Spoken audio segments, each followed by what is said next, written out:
জাতীয় পতাকা গায়ে চাপিয়ে হার্দিকের উদ্দাম কেওড়া নৃত্য বা ছাপড়ি ডান্স তো ছিলই, একসময় তিনি বান্ধবীকে নিয়ে মাঠের ডায়াসের এক কোণে গিয়ে শুয়েও পড়েন এবং আদর টাদরও হয়েছেন। কিন্তু পুনের আইনজীবী ওয়াজিদ খান যে সোজা শিবাজীনগর পুলিশ স্টেশনে গিয়ে এফআইআর করে দেবেন, সেটা বোধহয় কেউই ভাবতে পারেননি। তার নামের সঙ্গে যে জড়িয়ে রয়েছে বিতর্কের সিরিজ, কফি বুথ কারণে তার নারী বিদ্বেষী মন্তব্য, ক্রিকেট মাঠে বর্ণবিদ্বেষী মন্তব্য করে ব্যান হওয়া, ক্রিকেটের বাইরে তার উচ্ছৃঙ্খল জীবনযাপন ও ফিটনেস নিয়ে উদাসীনতা, এসব নিয়ে এর আগেও অনেক বিতর্ক হয়েছিল। এমন এক রত্নকে নিয়ে বিব্রত বিসিসিআই কর্তারাও।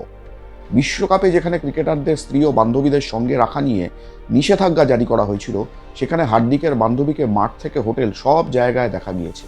কার্যত একে অপরের সঙ্গে আঠার মতো লেগেছিলেন বলা যায়। জাতীয় পতাকা গায়ে বান্ধবীর সঙ্গে হার্দিকের মাঠেই শুয়ে পড়ার ঘটনার জন্য তাই অনেকে দায়ী করছেন ভারতীয় ক্রিকেট বোর্ডের এই নরম সরম নীতিকেও। কিন্তু কে এই ওয়াজিদ খান, সেটাও তো জানা দরকার।